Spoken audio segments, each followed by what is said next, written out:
The call came at 2:47 in the morning. Ji-yoon woke to his phone vibrating against the nightstand, that particular rhythm that meant international, that meant urgent, that meant trouble. Beside him, Adiz stirred but didn't wake. Their daughter was finally sleeping through the night, and Adiz had been exhausted for weeks. He slipped out of bed carefully, grabbed the phone, and stepped into the hallway. The number was Korean. Blocked. He almost didn't answer. But something in his gut told him this wasn't a wrong number or a spam call. This was the thing he'd been waiting for his entire adult life, the thing he'd been running from since he was old enough to understand what his father's money really meant. "Yes?" he answered in Korean. "Jione." The voice was warm, familiar, and it made his blood run cold. "It's been a long time." Uncle Kang. Not his real uncle. That's just what Ji-yoon had been taught to call him as a child. Kang Min-sok, his father's oldest friend, his father's business partner, his father's connection to everything the Park family didn't talk about in polite company. "How did you get this number?" Ji-yoon kept his voice steady, but his hand shook. "I've always had your number," Kang said, and there was amusement in his tone. "I've always known where you are. Did you think running to Africa would make you invisible? Did you think building schools and hospitals would wash away what you come from?" Ji-yoon closed his eyes. "I don't have anything to do with that world anymore. I made that clear to my father years ago." "You don't get to make things clear," Kang said, and now the warmth was gone. The steel underneath showed through. "You're a Park. That's not a name you get to walk away from. That's not a legacy you get to pretend doesn't exist. What do you want?" "I want what I've always wanted. Loyalty, respect, and your cooperation in a matter that's about to become very complicated." Through the hallway window, Ji-yoon could see Lagos at night. The city lights, the distant hum of generators, the world he'd chosen. The world where he was just a philanthropist, just a man who loved his wife and daughter, just someone trying to do good. "I can't help you," Ji-yoon said. "You haven't heard what I need yet." "It doesn't matter. Whatever it is, I can't." Kang sighed. It was a patient sound, the kind of sound you make when dealing with a child who doesn't understand reality. "Your father is dying, Ji-yoon. Did you know that? Pancreatic cancer, stage 4. He has maybe 6 months." The world tilted. Ji-yoon braced himself against the wall. "What?" "He didn't tell you. Of course he didn't. You embarrassed him. His only son running away to play savior in Africa, marrying a black woman, having a mixed-race child. Do you know what people say about him in Seoul? Do you know how that reflects on our operations? I don't care about your operations. You should, because when your father dies, everything becomes yours. The company, the properties, the legacy, all of it, including the parts you've been pretending don't exist. I'll refuse it. I'll sign it all away." "To who?" Kang laughed. "Your mother? She's already agreed to step aside. Your cousins? They don't have the name. It has to be you, Ji-yoon. You're the heir. And in 6 months, you'll be the head of one of the largest criminal syndicates in East Asia, whether you like it or not." Ji-yoon's mind raced. His father dying, the empire waiting, the life he'd escaped pulling him back like gravity. "There has to be another way," Ji-yoon said. "There is," Kang said. "You come back to Seoul, you meet with me and the council, you hear our terms. You do this properly with respect for what your father built, and maybe, just maybe, we can find a solution that lets you keep playing humanitarian while we handle the real business. And if I refuse?" The silence stretched. When Kang spoke again, his voice was soft, almost kind. "Then we'll have to consider you a liability, and we'll have to neutralize liabilities in the way we always have. Do you understand what I'm saying?" "You're threatening me." "I'm threatening everyone you love," Kang corrected. "Your wife, your daughter, that beautiful family you've built in Lagos. Did you think we wouldn't research her? Adis Okonkwo, social media influencer, 20 million followers now, very visible, very vulnerable. It would be tragic if something happened to her, an accident, a robbery gone wrong. Lagos is such a dangerous city. Rage flooded through Ji-yoon, hot and consuming. If you touch her, then come to Seoul, Kang interrupted. Next week, alone. We'll talk, and maybe everyone stays safe. The line went dead. Ji-yoon stood in the hallway, phone clutched in his shaking hand, staring at nothing. Behind him, he heard the bedroom door open. Adi appeared, wrapped in one of his t-shirts, her hair messy from sleep, her eyes concerned. "Who was that?" she asked. He looked at her, his wife, the woman who had taught him what love actually meant, the woman who had no idea what kind of darkness lived in his family history. "Wrong number," he lied. "Go back to bed. I'll be there in a minute." She studied his face. She knew him too well. "Ji-yoon, please," he said, "just give me a minute." She hesitated, then nodded, and went back to the bedroom. Ji-yoon waited until the door closed before he let himself slide down the wall to sit on the floor, head in his hands, trying to figure out how to protect everything he loved from a past that had finally caught up with him. He didn't sleep the rest of the night. The next morning, he told her he had to go to Seoul, business with the foundation, some legal matters involving his father's estate that couldn't be handled remotely. He kept his voice casual, normal, like this wasn't the beginning of the end of everything. Adis was feeding Ada, her daughter's face covered in mashed avocado, and she looked up with a frown. "Your father's estate? Is he sick?" "Just routine planning," Ji-yoon said. The lie tasted like acid. "Wealthy families do this kind of thing. Trust structures, inheritance frameworks. It's boring but necessary. How long will you be gone? A week? Maybe 2? She set down the spoon. Ada protested immediately, reaching for it with chubby hands. 2 weeks? Ji-yoon, we have that water system launch in Ibadan in 10 days. You promised you'd be there. I know. I'll be back in time. Will you? You tilted your head, and there was something in her eyes, suspicion, worry. Is everything okay? He crossed to her, kissed the top of her head, breathed in the smell of her hair products mixed with baby food. Everything's fine, I promise. Another lie. They were stacking up. The flight to Seoul was 13 hours of hell. June couldn't eat, couldn't sleep, couldn't stop his mind from running through scenarios. Each one ended badly. Each one involved Adise or Adida getting hurt because of choices his father and grandfather had made decades before he was born. The Park family had built their fortune on semiconductors. That much was true. But the foundation of that fortune, the seed money that had started everything, had come from less legitimate sources. Shipping containers that carried more than electronics, logistics networks that moved things customs didn't see, political connections maintained through threats and bribes rather than legitimate lobbying. His father had tried to go straight in his own way. The legitimate business had grown to dwarf the criminal operations. But you didn't just walk away from people like Kang Min-sak. You didn't tell the syndicate you were done and expect them to wish you well. Ji-yoon had learned this at 16, when he'd accidentally walked into a meeting in his father's study. 3 men in expensive suits discussing someone who had betrayed the organization, discussing how to make an example, discussing it in the same tone you'd use to plan a business merger. His father had seen him in the doorway. For just a moment, their eyes had met, and Ji-yoon had seen something terrible in his expression. Not anger, not fear, just a deep, weary resignation that said, "Now you know. Now you understand what we really are." That was the day Ji-yoon had started planning his escape. College abroad, business school, the foundation, everything designed to create distance, to build a new identity, to prove he was different. But blood was blood, legacy was legacy, and now it was all coming due. The car that picked him up from Incheon Airport was too nice.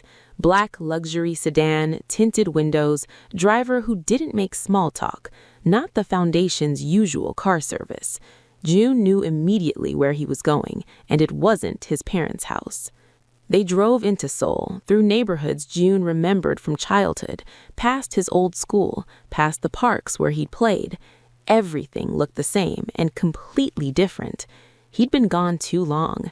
This city wasn't home anymore.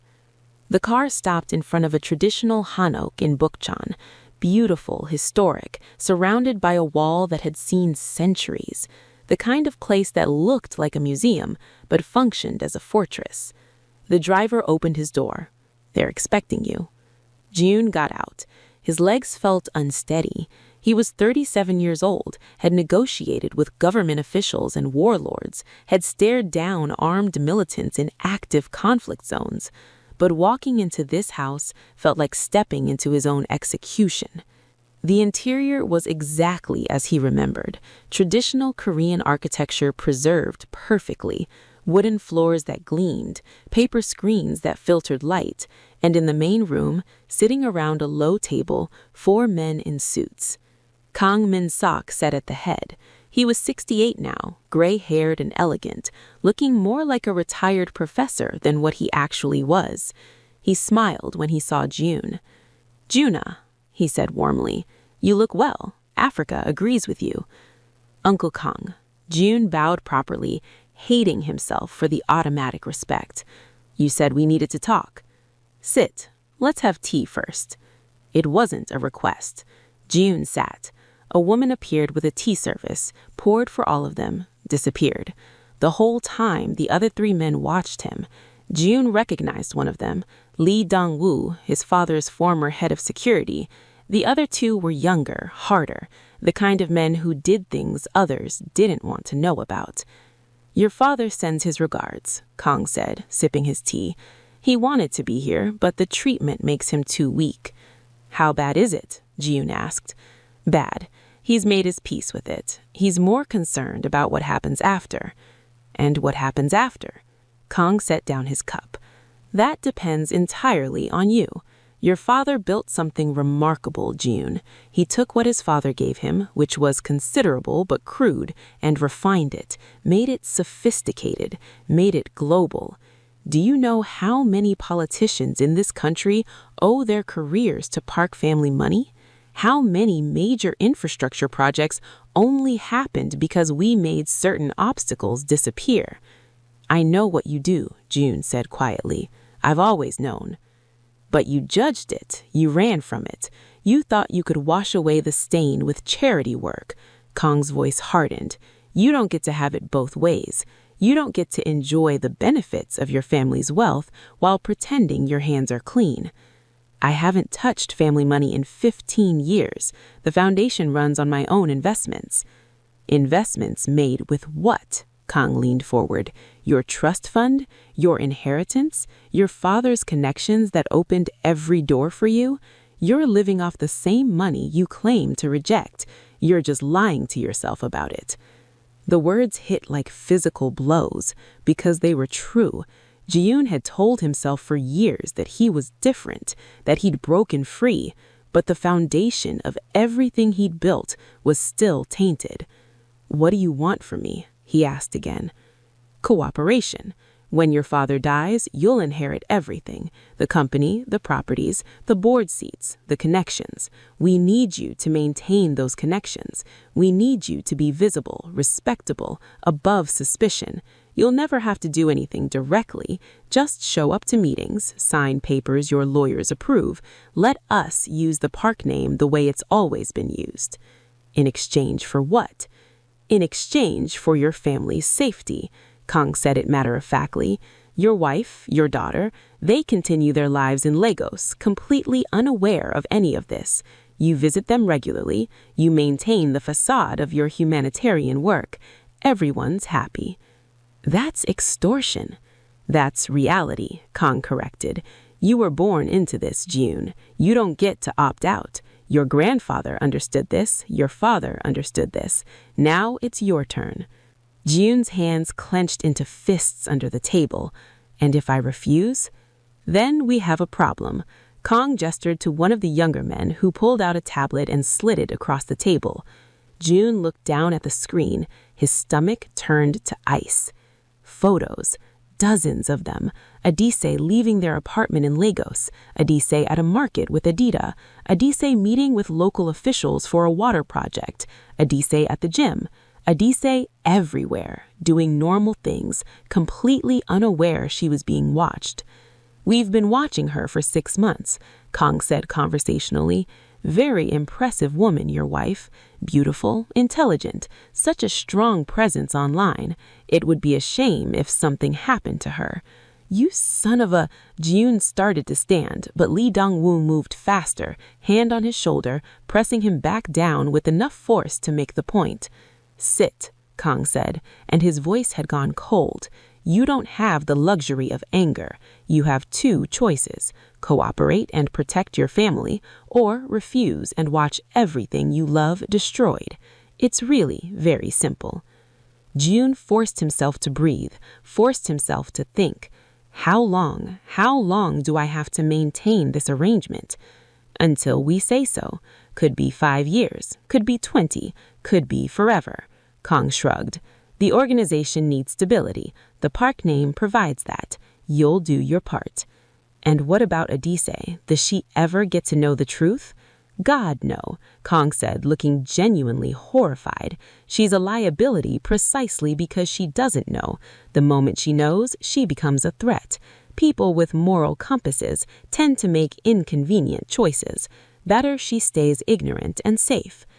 Jiyun stared at the photos on the tablet, Adise smiling at their daughter, Adise working with communities who trusted her, Adise living her life with no idea that every moment was being documented, that her existence had become leverage in a game she didn't know she was playing.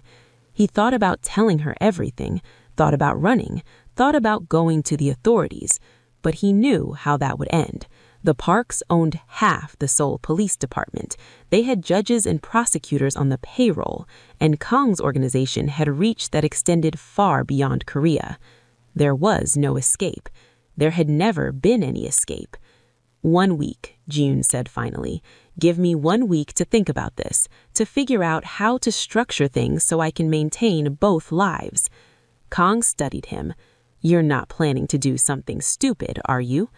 "I'm planning to protect my family. That's all I've ever wanted to do." "Good." Kang stood, and the meeting was over. 1 week, then you come back here and we finalize the arrangements. And Jiyun, he paused at the door, "don't test us. We like you. Your father was our brother, but business is business. If we force our hand, we will not hesitate." Jiyun left the hanok feeling like he'd aged 10 years. He went to a hotel instead of his parents' house. He couldn't face his father yet, couldn't look at the man who had built this trap and somehow expected his son to walk into it willingly. He called Adise, heard her voice, bright and normal, telling him about Adida's day, told her he loved her, meant it with everything in him, and started planning how to live a double life. The week in Seoul was a nightmare of meetings with lawyers, accountants, and silent men who represented Kang's interests. Everything was being arranged: trust structures, corporate boards, political donations. It was all legal on the surface, but June knew what lay underneath. Every signature he placed bound him tighter to the organization. On his last night in Seoul, he finally visited his father. The house was quiet. His mother was out, whether by design or coincidence, June didn't know. He found his father in the study, thinner than June remembered, grayer, but still sharp-eyed. "You came," his father said in Korean. "I came." They looked at each other across decades of unspoken truths. Finally, his father gestured to a chair. "Sit, we should talk." "There's nothing to say. You sold me to them." "I gave you an empire." His father's voice was quiet but firm. "Everything I built for you, so you would have power, so you would have influence, so you would matter." "I mattered before," June said. "I was building something real, something good." "You were playing humanitarian with blood money," his father said. "At least now you'll be honest about what you are." "And what am I?" His father looked at him with something like pity. "You're a park. That's all you've ever been. That's all you'll ever be." June left without another word. He flew back to Lagos the next morning, carrying the weight of his new reality like a stone in his chest. Ada immediately noticed that something was wrong. She always did. "What happened in Seoul?" she asked that first night back. They were in bed, Ada asleep in the next room, the Lagos night alive outside their window. "Just family business," he said. "My father's illness. It's complicated." "Jiyun," she turned to face him, propped up on one elbow. "Look at me." He did. Her eyes searched his face. "You're lying to me," she said. "Not a question, a statement." "I'm not—" "Don't." Her voice was sharp. "Don't insult me by pretending. I know you. I know when you're holding something back. What happened?" He wanted to tell her everything, wanted to unburden himself of the lies and the fear and the terrible bargain he'd made. But Kong's words echoed. People with moral compasses tend to make inconvenient choices. Ada had a moral compass that pointed true north. If she knew what his family was, what he was now complicit in, she would never look at him the same way. She might leave, she might take Ada, and even if she didn't, she would become a target just by knowing. "I can't tell you," he said finally. "I want to. God, you have no idea how much I want to, but I can't." Hurt flashed across her face, then anger. "That's not how this works. We don't keep secrets. That's not us." "I know, but this one time, I'm asking you to trust me. Please." "Trust you to lie to me?" "Trust me to protect you." She stared at him for a long moment. Then she turned away, putting her back to him. "I don't like this." "Neither do I." They lay in silence. Eventually, she fell asleep. Jiyun stayed awake, staring at the ceiling, trying to figure out how to live with himself. The next 3 months were careful choreography. Jiyun split his time between Lagos and Seoul, maintaining the fiction that he was just managing his father's affairs. In Seoul, he attended meetings, signed papers, maintained the connections that kept Kong's organization running smoothly. In Lagos, he tried to be the man Ada had married. But the strain was showing. They fought more, about small things that weren't really about the small things, about his travel schedule, about his distance, about the way he seemed to be somewhere else even when he was physically present. "You're losing me," Ada said one night after a particularly vicious argument about nothing. "Do you understand that? Whatever you're carrying, whatever you won't tell me, it's destroying us." "I'm trying to protect you," he said again, the excuse that was wearing thin. "I don't need protection," she shot back. "I need a partner. I need honesty. I need you, not this ghost who wears your face." "Ada, no," she held up a hand. "I've been patient. I've given you space. I've trusted that you'd eventually tell me what's going on. But I'm done waiting. Either you tell me what happened in Seoul, or I start making assumptions, and my assumptions are going to be ugly." He looked at her, this woman he loved more than his own life, and knew he was at a breaking point. Tell her and risk her safety. Don't tell her and lose her anyway. Before he could decide, his phone rang. Korean number. He ignored it. It rang again. "Answer it," Ada said, her voice hard. "Maybe whoever it is will be more honest with me than you are." He answered. "What?" "We have a problem." Kong's voice was tight. "Your wife's latest project, the water system in Ibadan, it's in our territory." Jiyun's blood ran cold. "What are you talking about?" "The contractor she hired, the land where the system is being built, it all belongs to our partners in Nigeria. She's building on property we use for shipments. It's compromising our operations." "Then reroute your operations," Jiyun said, aware of Ada watching him.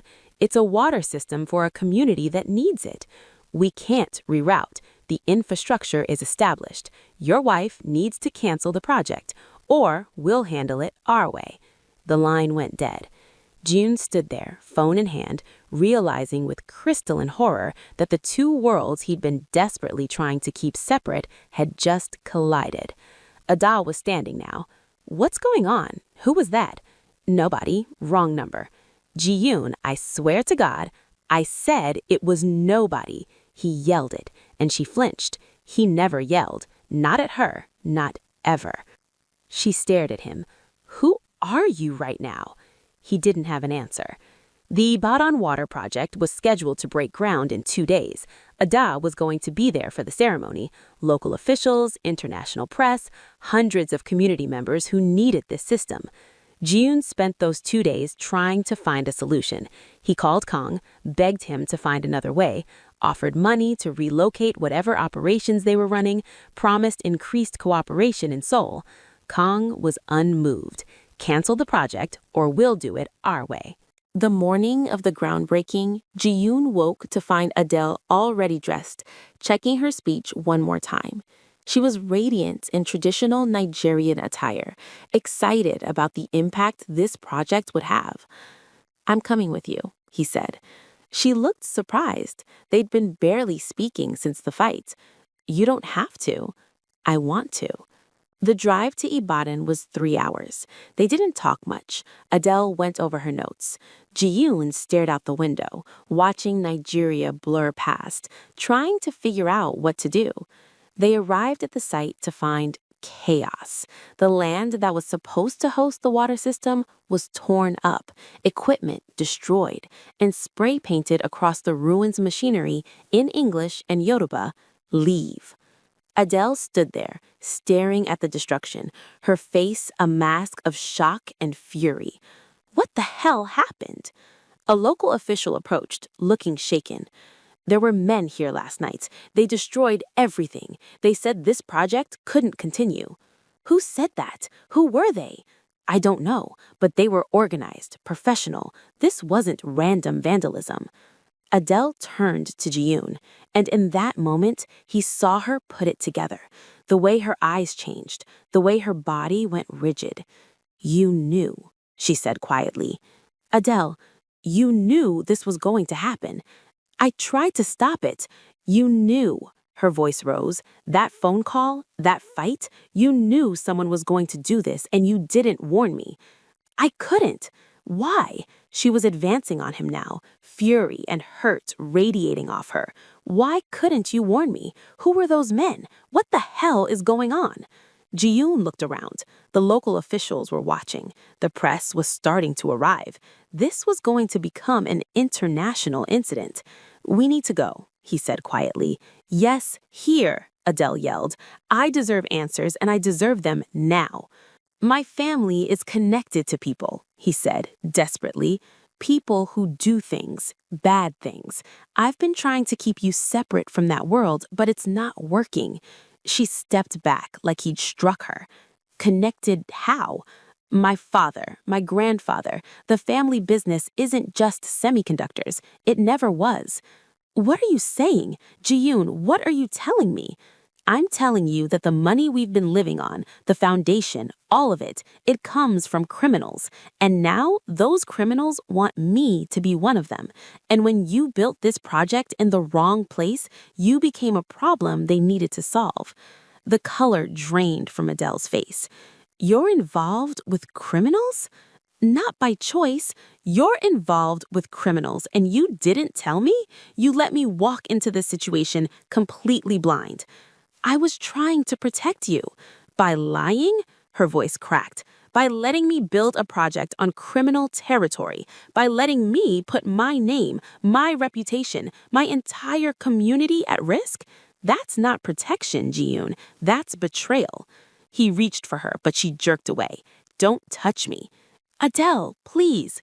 "How long?" She was crying now, angry tears that carved tracks through her makeup. "How long have you known about this?" "Since Seoul. 3 months. 3 months you've been lying to me. 3 months you've been sleeping beside me and keeping this secret. 3 months you've been letting me plan projects and make commitments while knowing that at any moment your criminal family could destroy it all." "I didn't have a choice."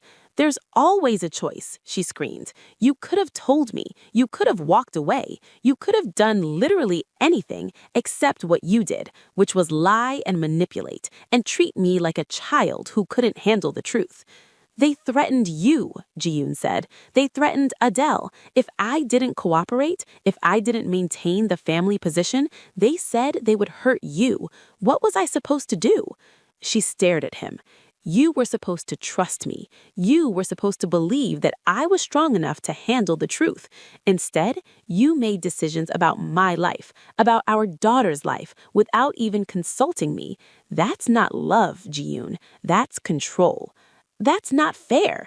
No, what's not fair is that I've spent 3 months watching you pull away and thinking it was my fault, wondering what I'd done wrong, trying to be understanding while you were actually involved with criminals who just destroyed a project meant to bring clean water to thousands of people. Around them, people were starting to stare. The press had cameras out. This was becoming an international incident. "We need to go," he said. "We need to talk about this privately. I have nothing to say to you." Her voice had gone flat, dead. "I have a project to salvage and a community to protect. You need to leave." "I'm not leaving you here." "Yes, you are." She looked at him with eyes that held no love, no trust, nothing but cold assessment. "Because right now, you're the danger. You're the threat. You're the reason this happened. So you're going to get back in that car and you're going to leave. And when I get home, you're not going to be there." "Adele, please." "Leave," she said again, "or I swear to God, I will tell every reporter here exactly what you just told me. I will expose your entire family. I will burn it all down. Is that what you want?" He stared at her, seeing the woman he loved transform into someone he didn't recognize, someone harder, someone who had just learned that love wasn't enough. "This isn't over," he said quietly. "Yes," she replied, "it is." Ji-yoon drove back to Lagos alone. He went to their apartment, packed a bag, and left. He couldn't stay there, couldn't sleep in their bed, couldn't look at Adele's toys scattered across the floor. He checked into a hotel, sat in the anonymous room, stared at his phone. 3 hours later, it rang. Unknown number. "Yes?" "Mr. Park." The voice was Nigerian, male, unfamiliar. "We have your wife." The world stopped. "What?" "We have Adise Okonkwo, and if you want her back alive, you're going to do exactly what we say." The line went dead. Ji-yoon sat there, the phone still pressed to his ear, and felt his entire world collapse. Because he thought Kang's organization destroyed the water project. But what if it wasn't them? What if Adele asking questions, investigating who was behind the attack, had led her somewhere even more dangerous? What if she found out the truth about his family and someone else decided she knew too much? What if in trying to protect her, he'd actually led her straight into the jaws of something worse? He's still sitting there, frozen in horror, when his phone buzzed with a text message. A photo. Adele bound to a chair, eyes wide with fear, mouth gagged. And beneath the photo, one word: come. If you want to know what happens next, if you need to see if Ji-yoon can save Adise, if you need to find out how deep this conspiracy goes and whether their love can survive the darkness closing in around them, you need part 3. Hit that like button right now, subscribe so you don't miss what comes next, and drop a comment telling me, should Ji-yoon trust the kidnappers? Should he go to Kang? Should he try to handle this alone? Your comments shape where this story goes. Don't make me wait. I need to know you're ready for what's coming, because part 3 is going to break you all. I'll see you there.